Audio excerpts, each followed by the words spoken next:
People of this region live on the edges of the tiger reserve in small villages.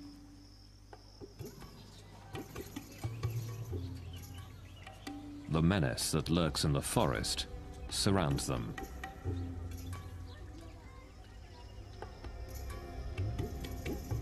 It is a hard life here.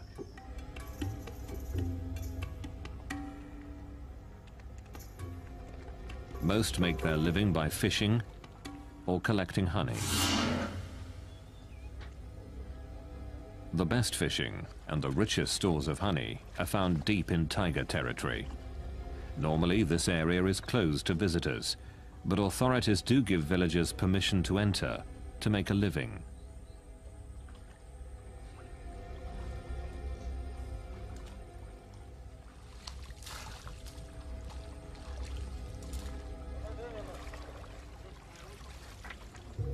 It's here that the tiger attacks occur.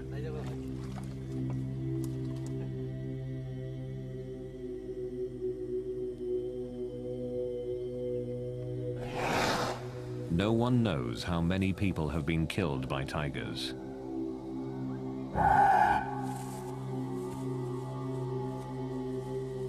Many deaths aren't reported. And the bodies of the dead are rarely ever found. The tigers go deep into the woods to devour their prey, but the stories live on. Jamuna Sardar. 4 years ago, her husband went fishing for crabs. It was the last time she saw him alive. Sunil Mondal tried to wrench his son from the mouth of a tiger. He failed, and now his son's wife, his son's family, his son's daughter are all left behind.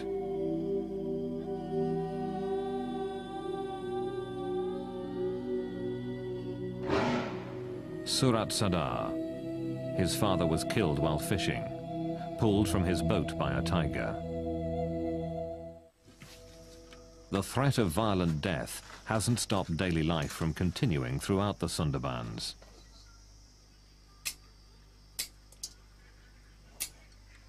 Every day, Kamala Mondal can be found at her small village store.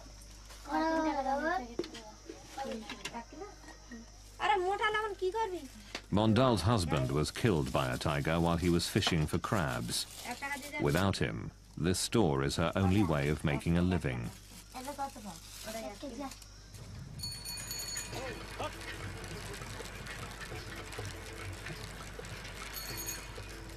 Sudeshna Day is a doctor who works in many of these villages.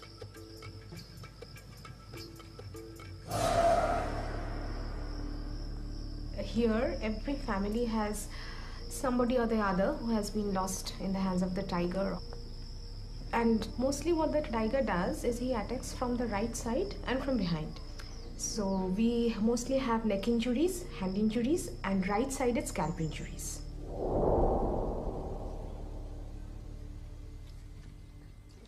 It is very rare to survive a tiger attack. Ashit Mondal is one of the few who have.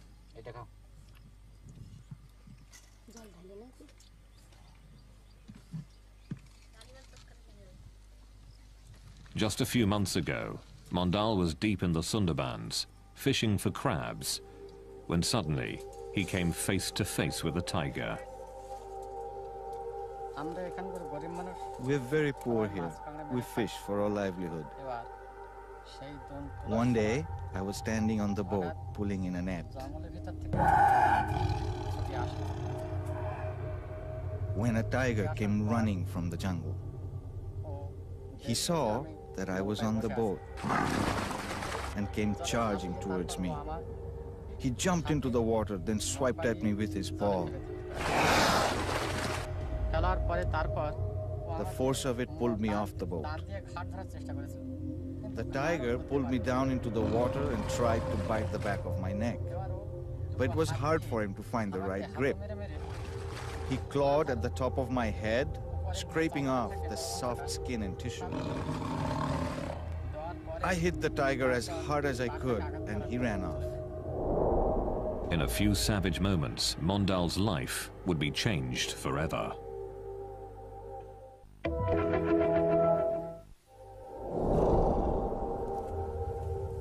A tiger's enormous forepaws can shatter bones. Its teeth can pierce a skull in a single bite. My ear was almost torn off. This was all cut and the skin was just hanging from my face. It was ripped all the way up to here and over to my ear. My neck was bleeding badly too.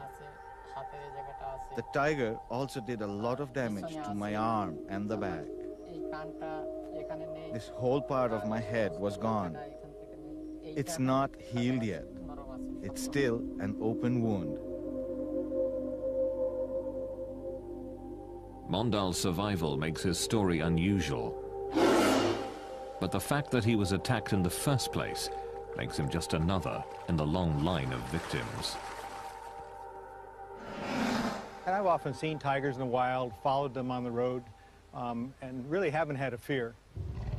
But I'd have to say that if I met a tiger in the Sundarbans, I think I'd be worried. What has made the tigers of the Sundarbans so bold? What has turned them into man-eaters?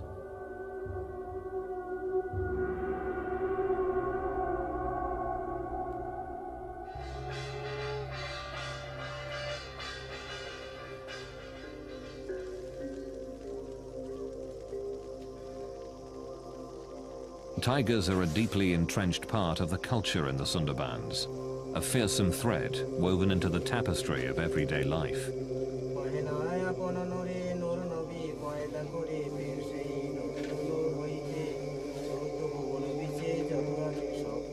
People who live here believe a constellation of supernatural forces guides and shapes their lives.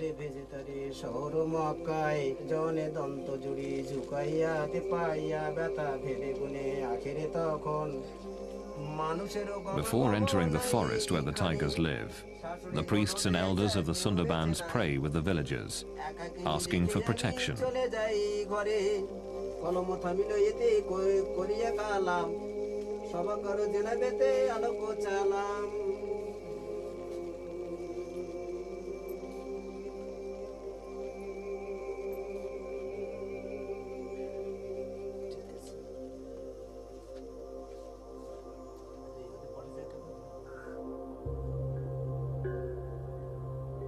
It is said, without the god's blessing, a tiger attack is virtually assured.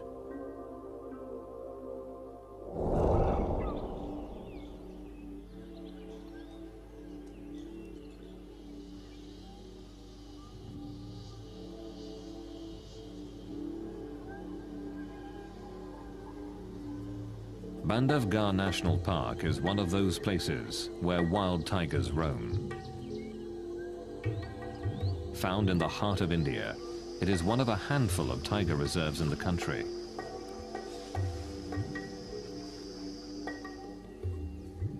It has a rich history.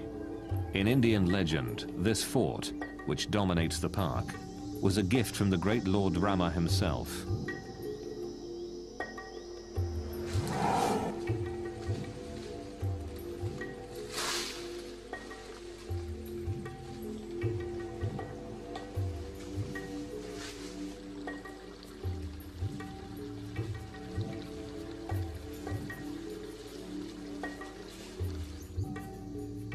Bandhavgarh has become a favorite tourist destination.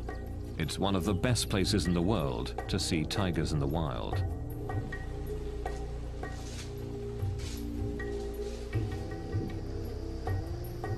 These are Royal Bengal tigers, the same type of tiger that lives in the Sundarbans.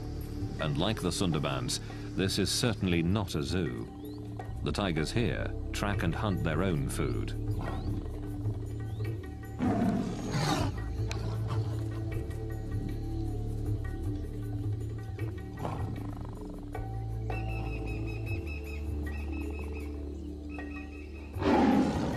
But even with all the people nearby, there's no serious concern of tiger attack.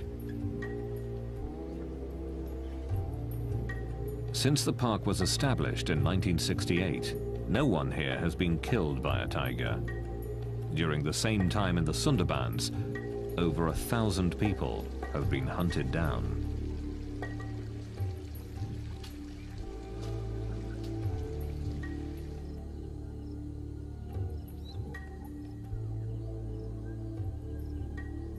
The classical image of the man-eating tiger is that man-eaters were an exception, and they were old, and they were injured, sick, and they couldn't kill game or livestock.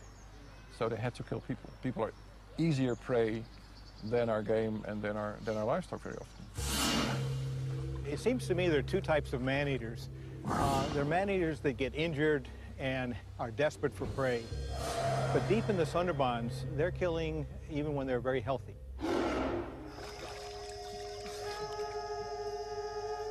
Living in the shadow of the man-eating tigers is part of daily life in the Sundarbans.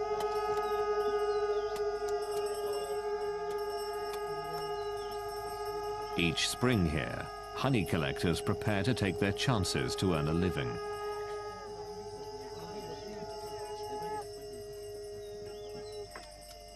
The danger of entering the forest makes this a solemn occasion.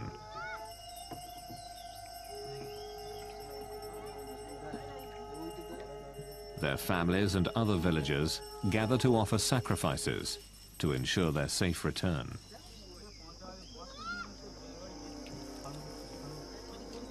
But even with the permission of the park rangers and the blessing of the local priests, men from these villages enter the forest, never to return.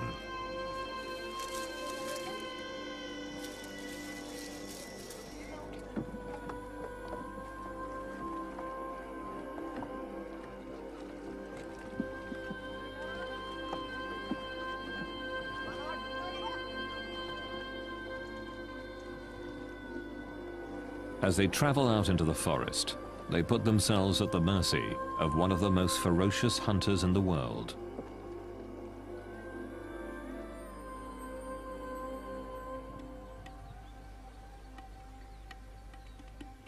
The murky waters, muddy banks, and thick swamps of the Sundarbans make it almost impossible to see the tigers here.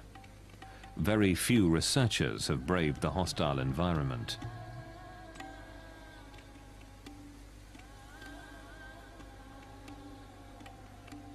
Very little is really known about the Sundarbans tigers.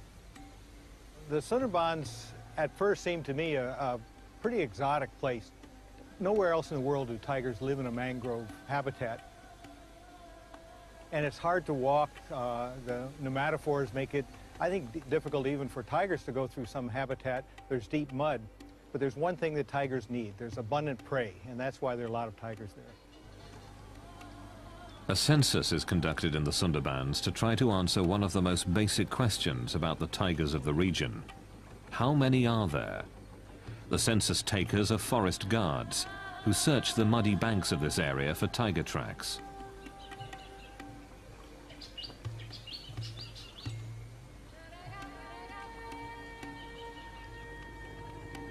The nature of this region forces the tigers to swim from island to island, looking for prey.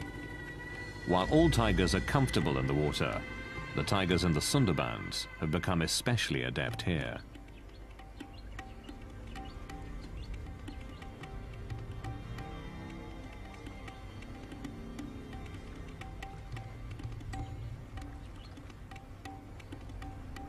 This rare footage captures one of these tigers in the act.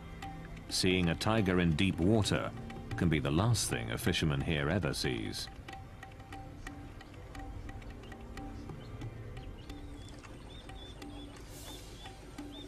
The tiger is tracked to where it left the river, but seconds after leaving the water, it has dissolved into the forest.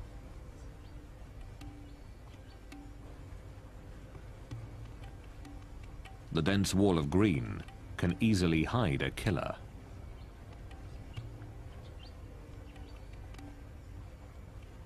It is extremely dangerous to get off the boat.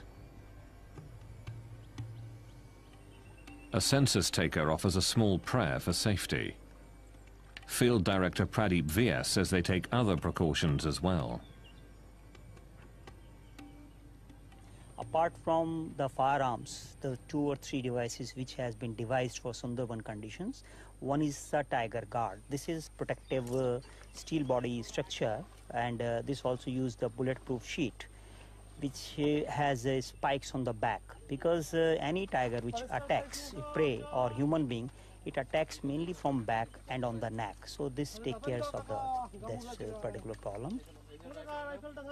Beside this, we also use the face mask, because most of the time it has been seen that the tiger attacks when you are most unaware of its presence. So a number of times you can try to attempt the tiger food, that you are watching the tiger from the back.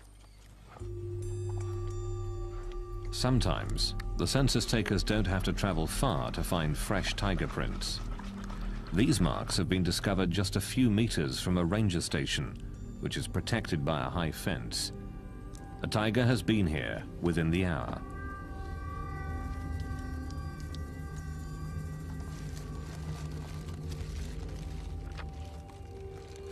While some work quickly to gather the print, the others keep watch on the forest.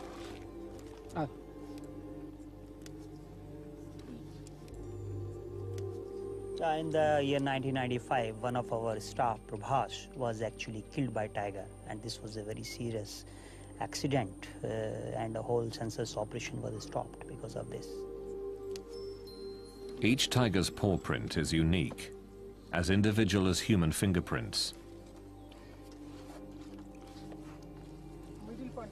By comparing this imprint to other casts, they can learn if this is a new animal or not. In this way, a rough census of the tiger population is gathered. This paw print, and others like it, are giving insights into this unique animal. Well, the biggest thing we've noticed so far is that the tracks of tigers are really small. So we think male tigers could be even 150 pounds smaller than the big tigers elsewhere. The prey itself may be a part of the reason for the smaller tigers here.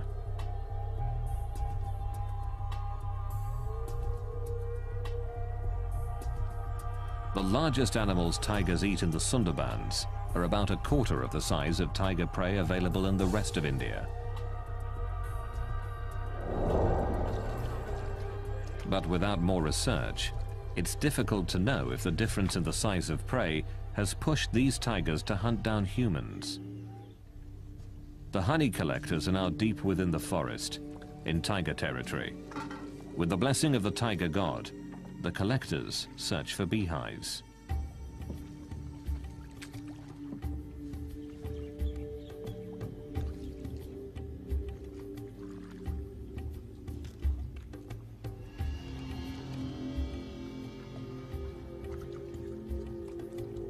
The tigers can be anywhere.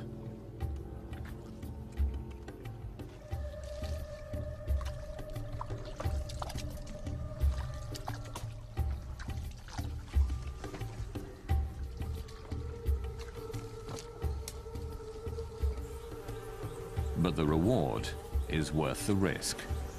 This is what the honey collectors have searched for: hives dripping with bees and honey.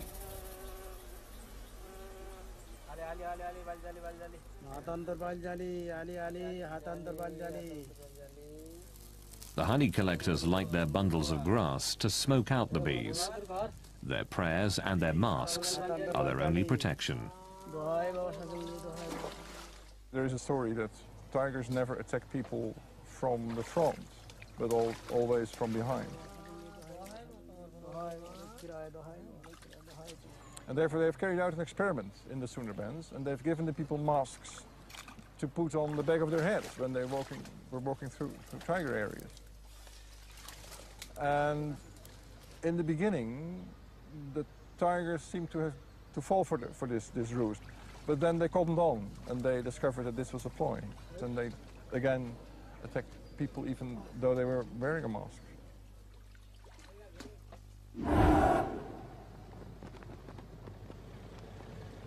There is one part of the Sundarbans that has been closed off to people.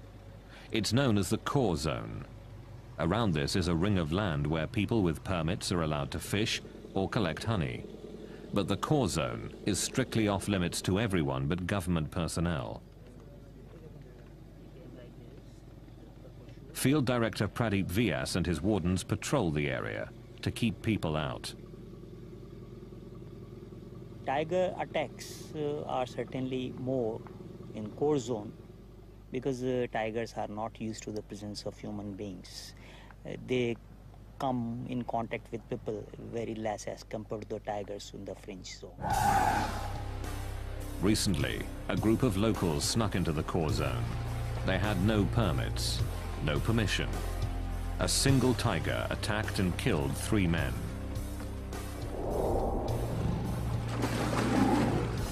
Vyas and the others were shocked by the attack.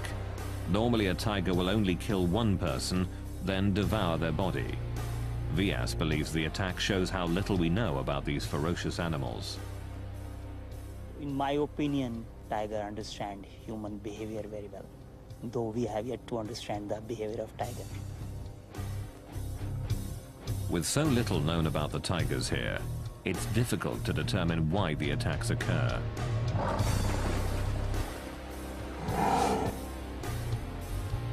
Perhaps the very nature of this place can explain why the tigers in the Sundarbans are the last in the world to hunt humans.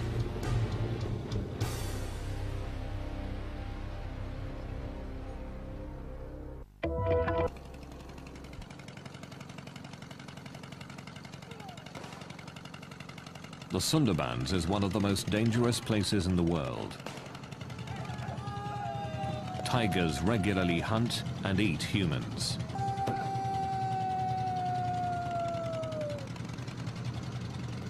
In this remote part of East India, park rangers take unusual measures, hoping to keep tigers away from the villages, hoping to keep predator and human prey apart.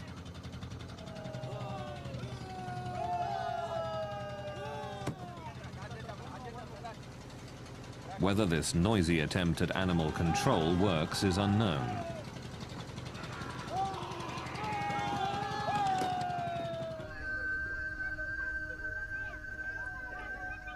This extreme effort to keep tigers away from the villages of the Sundarbans is not duplicated in other tiger reserves in India.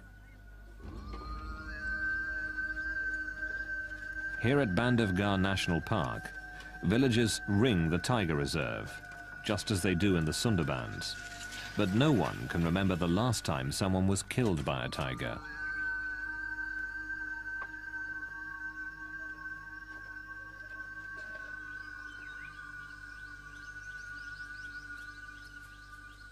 The tigers here don't always keep to the boundaries of the park.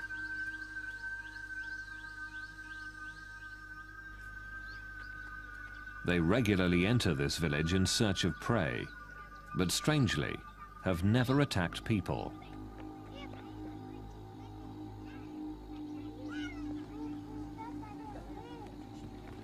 Raising cattle is the primary livelihood here, but the herders have no concern for their personal safety when it comes to tigers.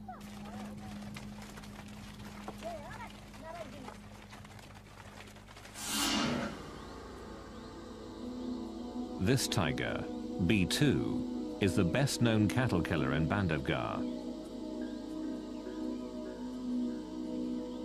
He leaves the park frequently in search of easy prey, but even though he often travels near the villages and comes very close to people, he has never attacked anyone.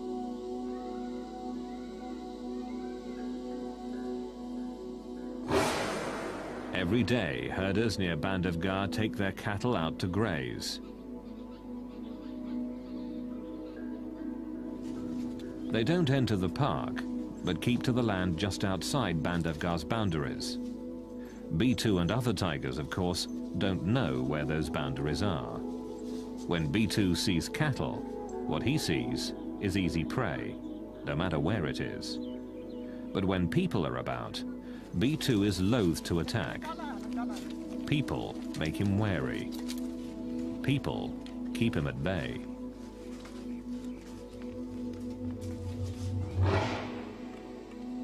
B2's most legendary hunt took him far outside the park. There he killed a large cow and dragged it back towards his territory. In a display of amazing strength, he threw the animal over a fence before feeding on it for 2 days. But B2 has never hunted people. His size, strength, and quickness is superior to any human. But he has never attacked.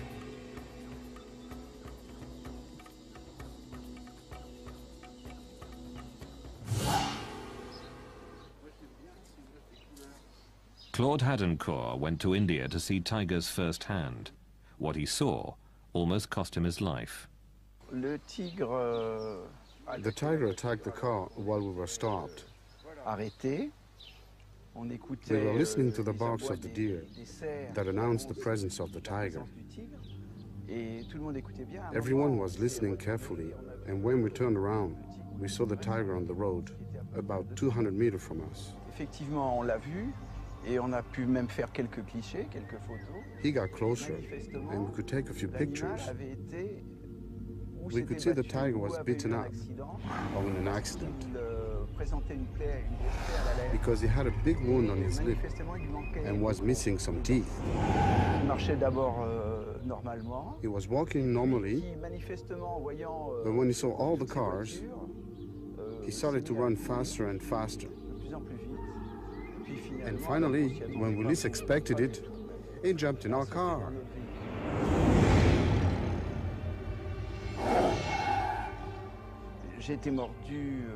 I was bitten on the arm and on the hand. And why the hand? When the tiger leaped on me, I fell back. And I instinctively protected myself with my arm on my head.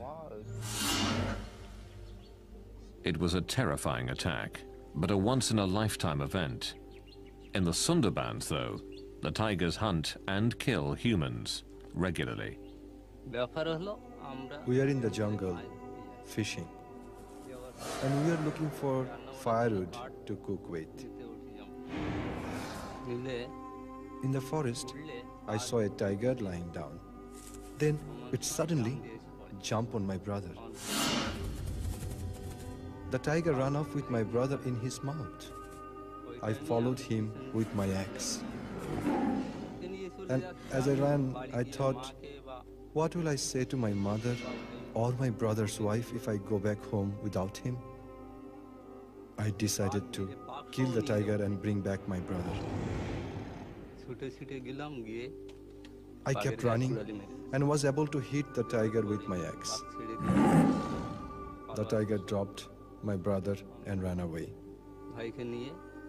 I picked up my brother and tried to bandage his head.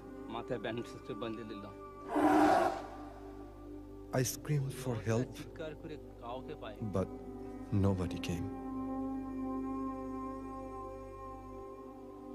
I carried my brother toward the shore, and as I walked, he died.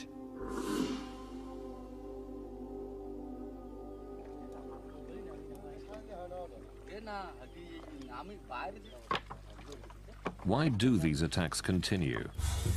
It's difficult to know what separates the tigers of the Sundarbans from those everywhere else in the world. There are several theories, but little hard proof.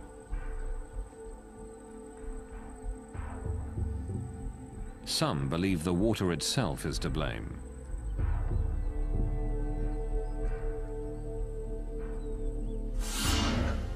Because the Sundarbans rest on the Bay of Bengal, the salt content of the water is quite high. Typically, tigers live inland and drink from freshwater lakes or streams. Here, tigers drink the salt water. And some believe that a constant diet of salt water has injured the tigers, putting them in constant discomfort. This pain, it's thought, has made them more aggressive.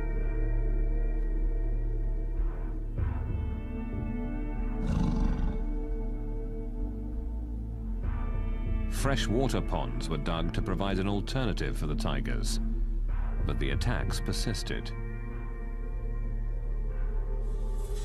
While an intriguing notion, there has never been proof that the high salt content is behind the attacks on people. Another theory is also tightly bound to the waters here. Understanding the tides is crucial to fishing in the Sundarbans.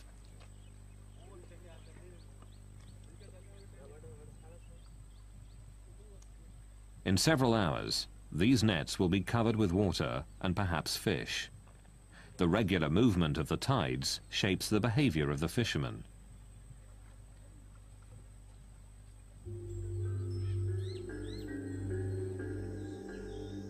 And some who study the tigers of the Sundarbans believe that tides may also make these animals unusually aggressive.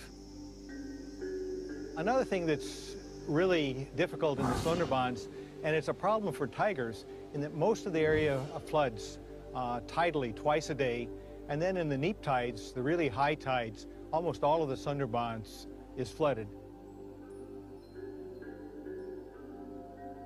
And we really wonder where tigers den. They may have a problem finding a dry spot to den.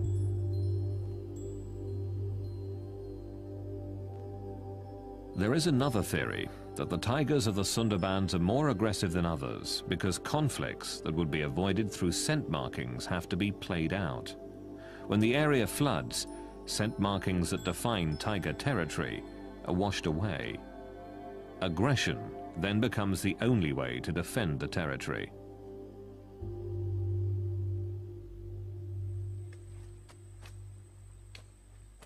When the water recedes, the mud is left behind. Some believe this mud makes it more difficult for the tigers to hunt, so they resort to easier prey, man. Another theory suggests that tigers don't knowingly hunt humans. Making a living in the Sundarbans is back-breaking work. Collecting firewood or rigging nets means constant stooping and bending. Some experts believe that in this vulnerable position, tigers can mistake a person for a small deer.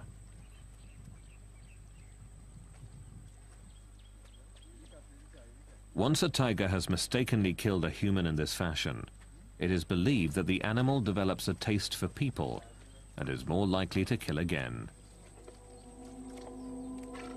There is an even more gruesome theory. Some believe that the tigers have acquired a taste for human flesh because of the weather. Brutal cyclones frequently batter this region, killing thousands. The rivers and canals are often filled with the bodies of the dead, on which the tigers feast. All through history, I have seen special circumstances under which all of a sudden there occur what you could call tiger epidemics or tiger plagues. And that is that all of a sudden there is an increase in the number of people being attacked by tigers. And I would say in 9 out of 10 cases, that is because there has been a sudden increase in the number of dead bodies of people, dead people. Either because of an epidemic, cholera, smallpox, or because there has been a cyclone, a tornado, a flood. And that's because all of a sudden there is a surplus of human bodies. And tigers thrive. They have more food than they can than they can use. The list of theories grows, but is inconclusive. The tigers in the Sundarbans are certainly unique, and perhaps the explanation for their behavior can be found by looking not at tigers, but people.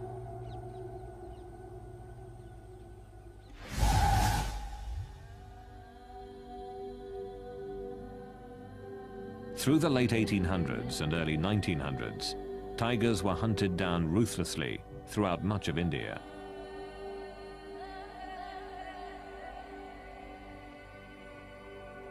But what is less well known is that tigers were taking their own.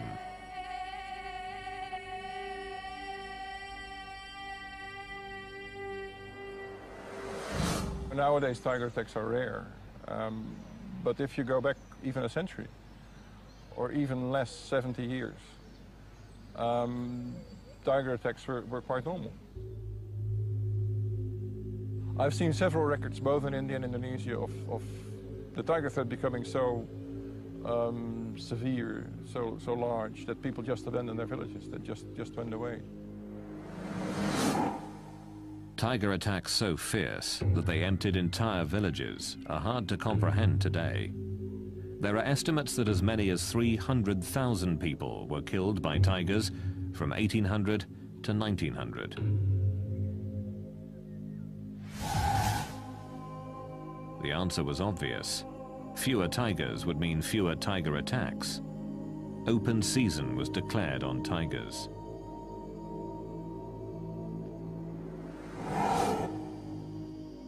Closely studying this history challenges the belief that only sick or injured tigers have been man-eaters. If you read about tiger attacks in the early 19th century, in the 18th or 17th century, they were so frequent that it is impossible to explain such a frequency by assuming that only sick and injured tigers attack people. So I argue that before, let's say, 1850, if they had a chance, they would kill a person, perfectly healthy tigers. Here in Bandhavgarh, healthy tigers don't hunt humans anymore. Boomgart believes that tigers can learn from history. Man-eating tigers in almost every part of India were hunted down and killed. The tigers that live in Bandhavgarh learned that fearing humans meant survival. But the massive tiger slaughter that occurred in this part of India did not happen in the Sundarbans. I think tigers across India have faced hunting pressures for a long time, and so they're much more wary of humans than the tigers in the Sundarbans. I don't think the tigers in the Sundarbans are afraid of people. The people don't seem to be carrying firearms, and the tigers know that. The remote and hostile nature of the Sundarbans protected tigers from hunting in the past, and it continues to protect them today. Even when they know that a tiger's a man-eater, if it lives in the middle of the Sundarbans, there's not much they can do about it. They can't really hunt it, and they don't. The dense maze of mangrove swamps allows these tigers to continue to hunt humans, as tigers all across India once did. From mother to cub, tigers here have passed on a taste for humans from generation to generation.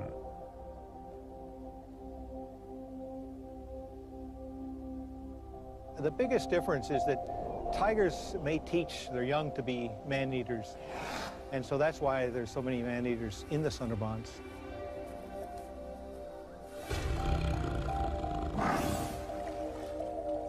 Not fearing humans, the tigers here keep hunting them, and the killing continues.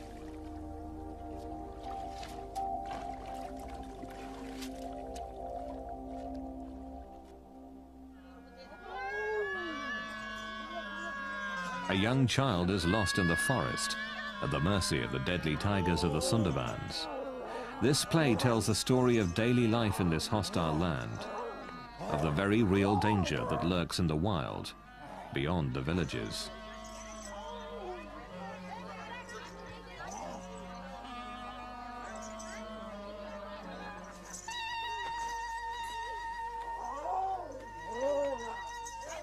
The people here believe that the tiger god, Daksin Ray, can kill if he is displeased.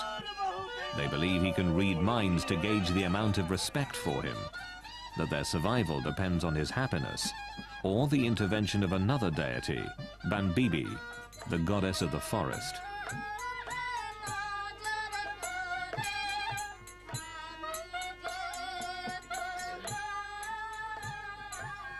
It is a constant balance between life and death.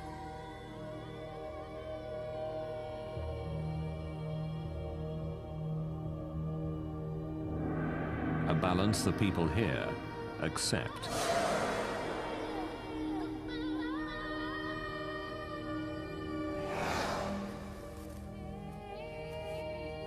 They realize that while the tigers make the forest dangerous, that very danger protects the forest and their livelihood.